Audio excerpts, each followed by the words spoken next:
नमस्कार बच्चों, आज की हिंदी की कक्षा में आप सभी का पुनः स्वागत है। पिछली कक्षाओं में हमने क्षितिज भाग 2 काव्यखंड के बहुत सारे भागों पर चर्चा की थी। इसके बाद अगली कक्षा में काव्यबोध के सभी बिंदुओं को हमने विस्तार रूप से समझा था। इसके पश्चात वाली कक्षा में हमने क्षितिज भाग 2 के गद्य खंड का संपूर्ण भाग विस्तार रूप से समझा था। आज की कक्षा में हम इकाई 4 जो कि भाषा बोध पर आधारित है, उसमें कौन कौन से बिंदु समाहित हैं, उनकी परीक्षा के उद्देश्य से किस प्रकार से तैयारी की जानी चाहिए, इन सभी बिंदुओं को विस्तार से समझेंगे। आइए तो हम आज की कक्षा का आरंभ करते हैं। बच्चों, जब हम इकाई 4 की बात करते हैं तो उसमें हमारे 4 महत्वपूर्ण बिंदु हैं। 4 महत्वपूर्ण बिंदुओं के अंतर्गत संधि एवं समास, उसके भेद एवं उदाहरण, उसी के साथ साथ वाच्य क्रिया के भेद एवं क्रिया विशेषण आएंगे। इसी के पश्चात मुहावरे एवं लोकोक्तियाँ, अनेकार्थी शब्द, वाक्यांश के लिए एक शब्द, इसके पश्चात वाक्य के भेद जो कि अर्थ के आधार पर आधारित है। इसके पश्चात शब्द शक्ति एवं शब्द गुण का सामान्य परिचय हम पढ़ेंगे। तो ये आज की कक्षा के प्रमुख बिंदु हमारे रहेंगे। इन बिंदुओं को हम विस्तार से समझते हैं। आइए आगे बढ़ते हैं। सबसे पहले, जैसे कि मैंने आपको पूर्व में बताया है कि संधि एवं समास, संधि पर जो प्रश्न पत्र परीक्षा में पूछा जाता है वो इस प्रकार से रहता है: संधि किसे कहते हैं या संधि के भेद लिखिए। साथ साथ भी हो सकता है संधि किसे कहते हैं, संधि के भेद लिखिए। ये प्रश्न आपका 2 अंक पर आधारित रहेगा। तो इसका उत्तर हमारा इस प्रकार से होगा। बच्चों, ध्यानपूर्वक सुनिएगा और उसको अपनी उत्तर पुस्तिका में या फिर अपनी अभ्यास पुस्तिका में आप नोट भी कर लीजिएगा। 2 वर्णों के परस्पर मेल से जो परिवर्तन एवं विकार उत्पन्न होता है उसे संधि कहते हैं। तो संधि के भेद से जैसे कि आपने पढ़े भी होंगे या आप इनको पूर्व में जानते होंगे, संधि के 3 भेद होते हैं: स्वर्ग संधि, विसर्ग संधि और व्यंजन संधि। इन तीनों के भेद को भी आपको समझना और याद करना होगा। इन तीनों की आप तैयारी परीक्षा के उद्देश्य से कर लीजिए। इसके पश्चात समास, हमारा जो अगला बिंदु है समास। समास की परिभाषा भी पूछ सकते हैं या जो हमारे 6 समास हैं उनकी अलग अलग परिभाषाएं पूछ सकते हैं। संधि और समास में अंतर का भी प्रश्न हम आगे वाले स्लाइड में देखेंगे। तो अगला प्रश्न जो हमारा परीक्षा के उद्देश्य से बनेगा बच्चों, वह इस प्रकार से रहेगा: समास को परिभाषित करते हुए समास के भेद लिखिए। बच्चों, ये 2 अंक के अंतर्गत प्रश्न पूछा जा सकता है। इसके प्रश्न पूछने की संभावना अधिकतर रहती है। तो इसका उत्तर इस प्रकार से हम लिखेंगे: समास जब 2 या 2 से अधिक पदों के मिलने से एक नए शब्द की रचना होती है तो इसके मिलने की क्रिया को समास कहते हैं। उदाहरण के लिए प्रतिदिन, यथाशक्ति, ये समास का उदाहरण है। और समास के 6 भेद होते हैं बच्चों, जैसे कि अव्ययी भाव समास, तत्पुरुष समास, द्वंद्व समास, द्विगु समास, कर्मधारय समास और बहुब्रीहि समास। ये हमारे समास के 6 भेद हो गए। आइए अब हम आगे बढ़ते हैं। समास के इन 6 भेदों को मैंने संक्षिप्त में आपको समझाने का प्रयास किया है। इसको अपनी अभ्यास पुस्तिका में अवश्य लिख करके याद करिएगा। परीक्षा के उद्देश्य से ये बहुत ही महत्वपूर्ण है। अव्ययी भाव समास किसे कहते हैं? अव्ययी भाव समास को समझ लेते हैं। अव्ययी भाव समास में पहला पद अव्यव अर्थात प्रधान होता है और दूसरा पद संज्ञा होता है। जैसे एक बार मैं पुनरावृत्ति कर देती हूँ। अव्ययी भाव समास में पहला पद अव्यव प्रधान और दूसरा पद संज्ञा होता है। समस्त पद में अव्यव के अर्थ की प्रधानता रहती है। इसका एक उदाहरण है प्रतिदिन, दिन, दिन। और दूसरा समास है हमारा तत्पुरुष समास। तत्पुरुष समास को भी हम समझ लेते हैं। तत्पुरुष समास में उत्तर पद प्रधान होता है। यह आपको जो रेखांकित शब्द या जो पोर्शन दिखाई दे रहा है इस पर आप विशेष ध्यान दीजिएगा। उसे तत्पुरुष समास में उत्तर पद प्रधान हो उसे तत्पुरुष समास कहते हैं। जैसे सुख प्राप्त, सुख से प्राप्त, सुख को प्राप्त करने वाला, तीसरा जो हमारा समास है वह है कर्मधारय समास। आइए अब हम इसको भी समझ लेते हैं। कर्मधारय समास का प्रथम पद विशेषण और दूसरा पद विशेष्य होता है। जैसे कि इसका उदाहरण है महाकवि, इसका यदि हम विग्रह करेंगे तो होगा महान है जो कवि। अगला जो समास है, जो चौथा बिंदु है, वह है द्विगु समास का। इसको भी हम समझ लेते हैं। जिस समास का प्रथम पद संख्यावाचक और अंतिम पद संज्ञा हो उसे द्विगु समास कहते हैं। तो ये बहुत ही विशेष ध्यान रखने वाली बात है कि इसका प्रथम पद संख्यावाचक होना चाहिए। जैसे कि एक उदाहरण आपके समक्ष लिखा हुआ है पंचवटी, एक अन्य उदाहरण भी है नवग्रह। ये सभी हमारे द्विगु समास के उदाहरण है। इसमें जो पंच है ये एक संख्या का उदाहरण आया है।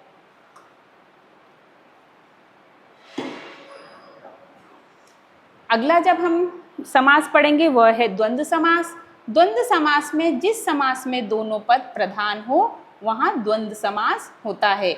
दोनों पद को मिलाते समय योजक चिन्ह जो है वो है लुप्त हो जाता है। जैसे कि उदाहरण है गंगा यमुना। गंगा यमुना में दोनों ही पद प्रधान हैं और जब हम इसका विग्रह करेंगे तो संज्ञा और यमुना, तो योजक चिन्ह लुप्त हो जाता है और वहाँ पर और शब्द प्रयोग होता है। आगे अगला समास हम देखेंगे बहुब्रीहि समास। जहाँ पहला पद और दूसरा पद मिलकर किसी तीसरे पद की ओर संकेत करता है वहाँ पे बहुब्रीहि समास होता है। एक बार पुनः मैं आपको समझाना चाहूँगी। जहाँ पहला पद और दूसरा पद मिलकर किसी तीसरे पद की ओर संकेत करते हैं वहाँ बहुब्रीहि समास होता है। जैसे कमल नयन, अब कमल जैसे नयनों वाला, तो ये दोनों जो पद हैं ये मिलकर के ये क्या कर रहे हैं, तीसरे पद की ओर संकेत कर रहे हैं। कमल जैसे नैनों वाला, मतलब कमल जैसे नैनों वाले कौन है, भगवान श्री राम है। तो ये जो समास है वो पहला पद और दूसरा पद इसके मिलकर के किसी तीसरे पद की ओर संकेत करते हैं। तो ये हमने 6 जो हमारे समास थे जो हमारे पाठ्यक्रम में हैं उन तीनों को हमने विस्तृत रूप से समझ लिया है। आइए अब हम आगे बढ़ते हैं।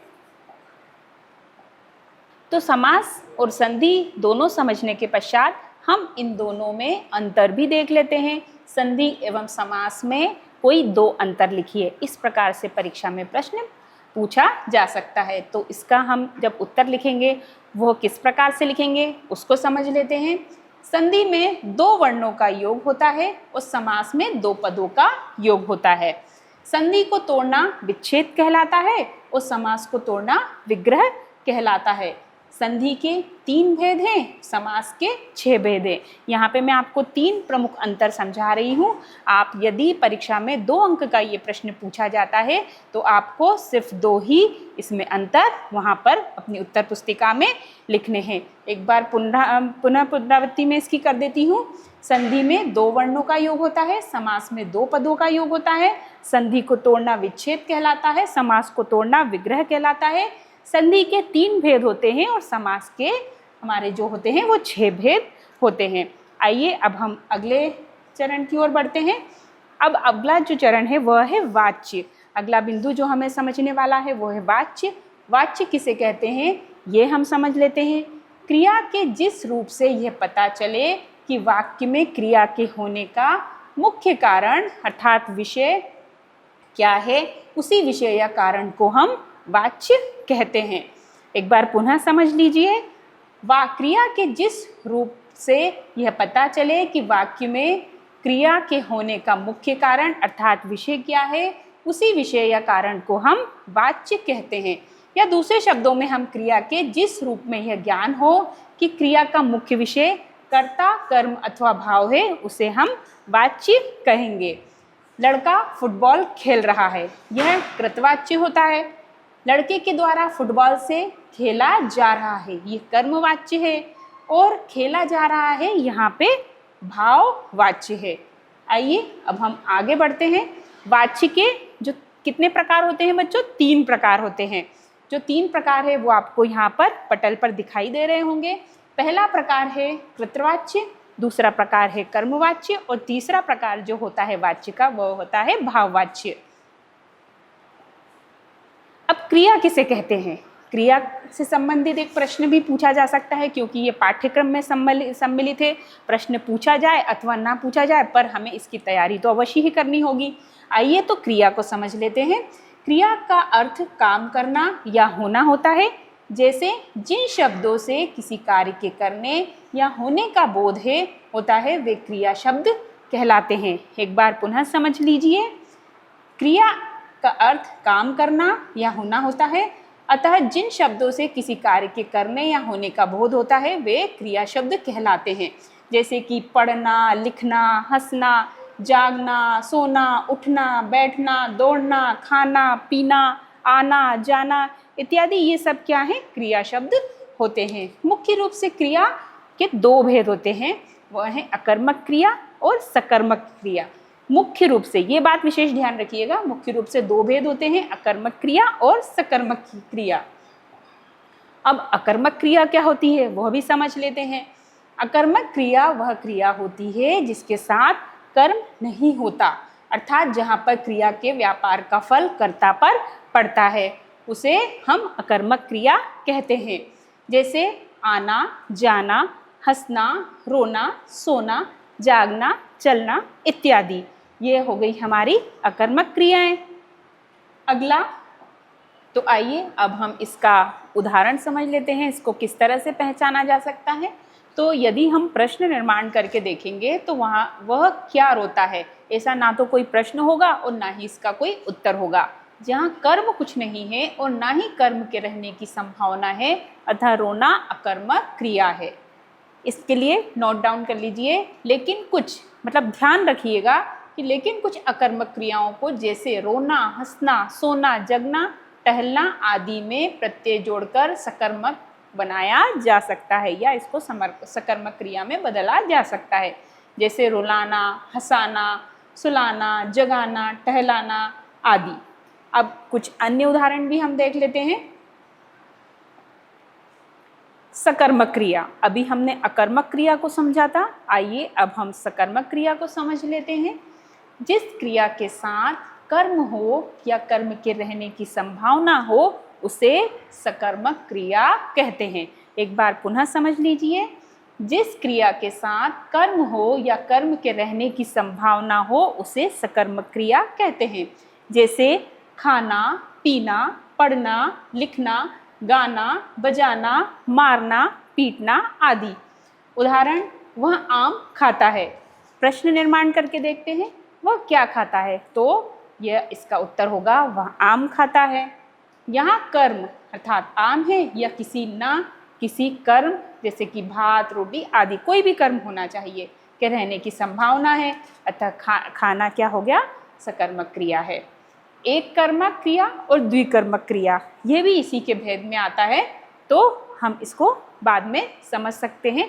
एक बार सिर्फ पढ़ के देख लेते हैं। ये अभी आपके पाठ्यक्रम में ज़्यादा गहराई से इसको नहीं दिया गया है।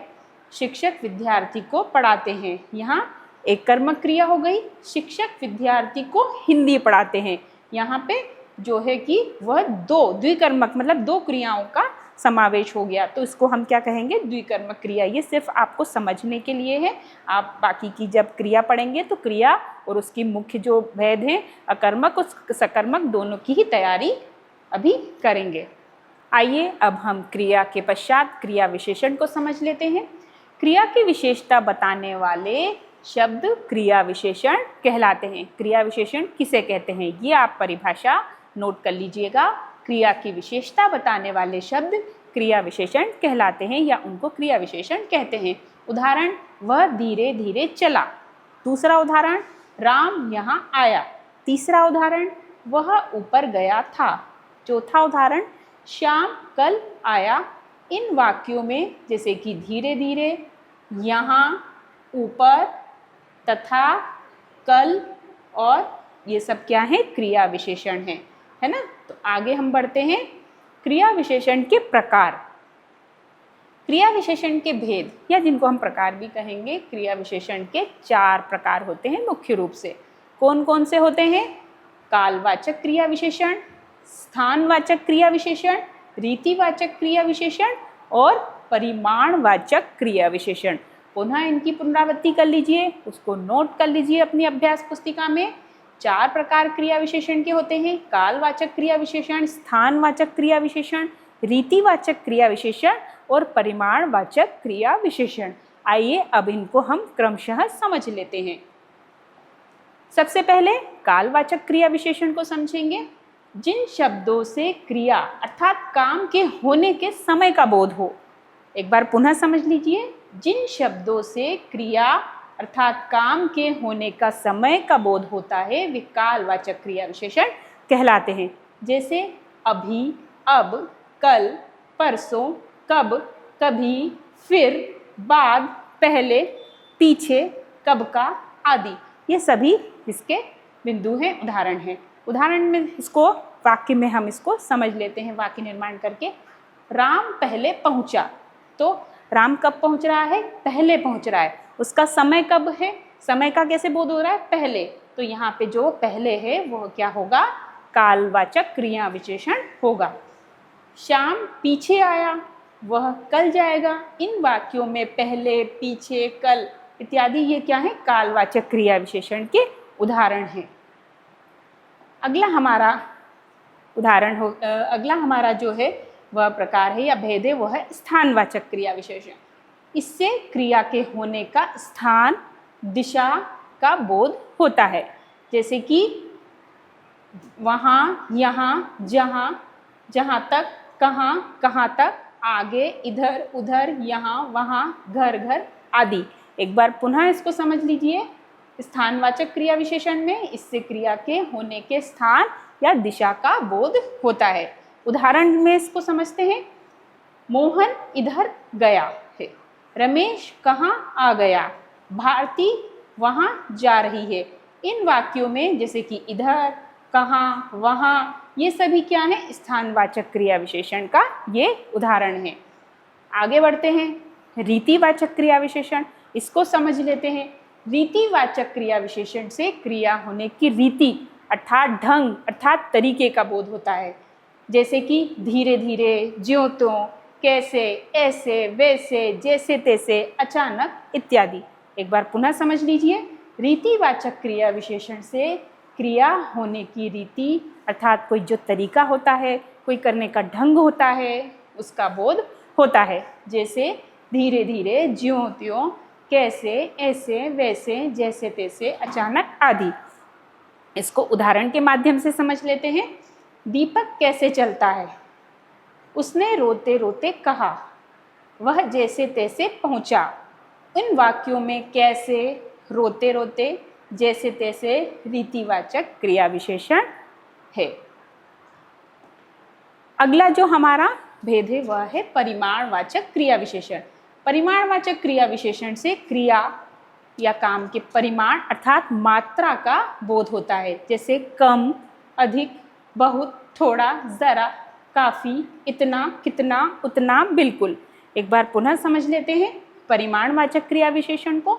परिमाणवाचक क्रिया विशेषण से क्रिया के परिमाण अर्थात मात्रा का बोध होता है। उदाहरण के माध्यम से इसको समझेंगे।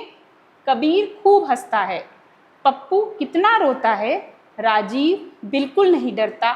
इन वाक्यों में खूब, कितना, बिल्कुल ये सब परिमाणवाचक क्रिया विशेषण के उदाहरण हैं। ये थे आपके क्रिया विशेषण और इनके भेद जिनको हमने समझा। आइए अब हम अगला बिंदु समझते हैं जो कि है हमारे मुहावरे एवं लोकोक्तियाँ। बच्चों, दैनिक जीवन में हम बहुत सारे मुहावरे और लोकोक्तियों का प्रयोग करते हैं, जाने अनजाने में करते हैं या जानबूझकर भी करते हैं। आइए अब उनको समझ लेते हैं कि आखिर मुहावरे और लोकोक्तियाँ होते क्या हैं। जब कोई वाक्यांश विशेष अर्थ देने लगता है तब वो मुहावरा बन जाता है। आग बबूला होना अर्थात अत्यधिक क्रोधित होना या गुस्सा होना, फूला न समाना अत्यधिक या अधिक प्रसन्न होना। लोक में प्रचलित होते होते विशेष अर्थ देने वाली उक्तियाँ लोकोक्तियाँ कही जाती हैं। तो ये हो गया मुहावरा और ये हो गई लोकोक्ति। आइए अब इसको समझते हैं। लोकोक्ति और मुहावरे में जो दो अंतर आते हैं या प्रश्न बन सकता है लोकोक्ति और मुहावरे में कोई दो अंतर लिखिए, उसको भी समझ लेते हैं। मुहावरे वाक्यांश होते हैं, लोकोक्ति पूर्ण वाक्य होती है, मुहावरे का प्रयोग स्वतंत्र रूप से नहीं होता और लोकोक्ति का प्रयोग स्वतंत्र रूप से होता है। मुहावरे का प्रयोग भाषा पर बल देने के लिए होता है और लोकोक्ति का प्रयोग घटना पर बल देने के लिए होता है। यह इसके 3 प्रमुख अंतर हैं। इनमें से यदि आपको परीक्षा में 2 अंक का प्रश्न पूछा जाता है तो आप 2 कोई अंतर जो आपको आसानी से याद रह जाए वो आपकी उत्तर पुस्तिका में लिख सकते हैं। आप इसको पुनः एक बार पढ़ लीजिए, समझ लीजिए और अपनी उत्तर पुस्तिका में इसको नोट भी कर लीजिए। मुहावरे वाक्यांश होते हैं, लोकोक्ति पूर्ण वाक्य होती है। मुहावरे का प्रयोग स्वतंत्र रूप से नहीं होता, लोकोक्ति का प्रयोग स्वतंत्र रूप से होता है। मुहावरों का प्रयोग भाषा पर बल देने के लिए होता है और लोकोक्ति का प्रयोग घटना पर बल देने के लिए होता है। अगला बिंदु जो है हमारा जो उस पाठ्यक्रम में सम्मिलित है वह है अनेकार्थी शब्द। तो ये समझ लेंगे हम कि अनेकार्थी शब्द आखिर होते क्या हैं। यदि आपने इसकी परिकल्पना को समझ लिया तो आप आसानी से इसका उत्तर लिख सकते हैं। जो शब्द एक से अधिक अर्थ देते हैं वे अनेकार्थी शब्द कहलाते हैं। उदाहरण अंक। अंक का जो अर्थ होता है वह होता है गोद भी इसको कहते हैं और अक्षर भी कहते हैं। सोम, सोम के भी अनेक अर्थ होते हैं। चंद्रमा भी कहा जाता है सोम को, अमृत भी कहा जाता है और सोम को सोमवार भी कहा जाता है। तो इस प्रकार से एक ही शब्द के जो अनेक अर्थ निकलते हैं उनको हम अनेकार्थी शब्द की श्रेणी में रखेंगे। आइए अब आगे बढ़ते हैं बच्चों। शब्द शक्ति एवं शब्द गुण का सामान्य परिचय। इसको हमें सामान्य रूप से ही समझना होगा। जब सामान्य परिचय हमारे पाठ्यक्रम में दिया गया है तो शब्द शक्ति आखिर होती क्या है, या फिर प्रश्न आ सकता है शब्द शक्ति किसे कहते हैं और शब्द शक्ति के प्रकार लिखिए। तो उत्तर यह में हम लिखेंगे शब्दों के अर्थ का बोध कराने वाली या अर्थ को स्पष्ट कराने वाली शक्ति को शब्द शक्ति कहते हैं। शब्द शक्ति के 3 भेद हैं, अभिधा, लक्षणा और व्यंजना। पुनः एक बार समझ लीजिए। शब्दों के अर्थ का बोध कराने वाली या अर्थ को स्पष्ट कराने वाली शक्ति को शब्द शक्ति कहते हैं। शब्द शक्ति के 3 भेद होते हैं, अभिधा, लक्षणा और व्यंजना। आइए अब हम लक्षणा शब्द शक्ति की परिभाषा या उदाहरण सहित समझते हैं। जब किसी शब्द का अभिधा के द्वारा मुख्य अर्थ का बोध ना हो तब उस शब्द के अर्थ का बोध करने वाली शक्ति को लक्षणा शब्द शक्ति कहते हैं। उदाहरण महाराणा प्रताप मेवाड़ के सिंह थे। अभिधा शब्द शक्ति की परिभाषा और उदाहरण को भी समझ लीजिए। जिस शब्द में सुनने मात्र से उसका परंपरागत प्रसिद्ध अर्थ सरलता से समझ में आ जाए उसे अभिधा शब्द शक्ति कहते हैं। उदाहरण गाय एक उपयोगी पशु है। तो यह एक सरल सा वाक्य है, इसको मात्र पढ़ने से ही हमें इसका अर्थ समझ में आ जाता है। अब हम शब्द गुण को समझते हैं। शब्द गुण को हम काव्य गुण के नाम से भी जानते हैं बच्चों। शब्द गुण किसे कहते हैं? शब्द गुण से तात्पर्य किसी काव्य में प्रयुक्त होने वाले उन शब्दों से होता है जो हमें रस का अनुभव कराते हैं। शब्द गुण 3 हैं, माधुर्य गुण, ओज गुण, प्रसाद गुण। माधुर्य गुण की परिभाषा समझ लेते हैं उदाहरण सहित। माधुर्य गुण काव्य के जिस गुण विशेष के कारण सहृदय का चित्त केंद्रित हो जाता है उसे माधुर्य गुण कहते हैं। यह गुण श्रृंगार, करुण और शांत रसों में पाया जाता है। इस गुण में कोमल वर्णों का प्रयोग होता है। उदाहरण बतरस लालच लाल की मुरली धली लुकाए। प्रसाद गुण की परिभाषा देख लेते हैं। प्रसाद गुण जिस काव्य को सुनकर या पढ़कर हृदय प्रभावित हो, बुद्धि में निर्मलता आए, मन में पवित्रता का एहसास हो, वो काव्य प्रसाद गुण के से परिपूर्ण होता है। प्रभु जी तुम चंदन हम का पानी, जाकी अंग अंग बास समानी, प्रभु जी तुम घन हम मोरा। तो यह क्या था? प्रसाद गुण का उदाहरण था। आइए बच्चों अब हम एक जो अंतिम हमारे पाठ्यक्रम में सम्मिलित है उसको समझ लेते हैं, वाक्य। वाक्य आखिर होते क्या हैं या वाक्य किसे कहते हैं यह समझ लेते हैं।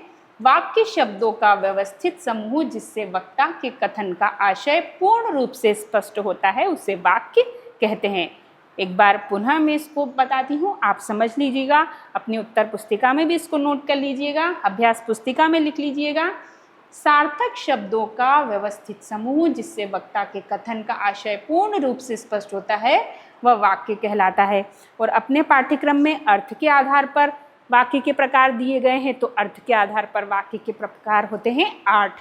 ये आपको याद रखने वाली बात है विशेष रूप से, क्योंकि अर्थ के आधार पर और रचना के आधार पर 3 वाक्य होते हैं। अक्सर हम वहाँ गलती कर जाते हैं जब प्रश्न पूछा जाता है। तो अर्थ के आधार पर वाक्य के 8 प्रभेद होते हैं। पहला होता है विधानवाचक वाक्य, दूसरा विस्मयादिवाचक वाक्य, तीसरा होता है प्रश्नवाचक वाक्य, चौथा होता है निषेधवाचक वाक्य, पांचवा संदेहवाचक वाक्य, फिर अगला होता है आज्ञावाचक वाक्य और इच्छावाचक वाक्य, और अंतिम है संकेतवाचक वाक्य। ये सभी हमारे वाक्य के भेद हैं। इनको आप अच्छे से समझ लीजिएगा। और आज की कक्षा में जो हमने भाषा बोध के इन सभी पहलुओं को समझा है, उनको भली भांति समझते हुए, याद करते हुए आपके प्रश्न पत्र की, हिंदी के पेपर की तैयारी करिएगा। उत्तर पुस्तिका में बहुत ही अच्छे से आप इसमें लिख करके आइएगा। धन्यवाद।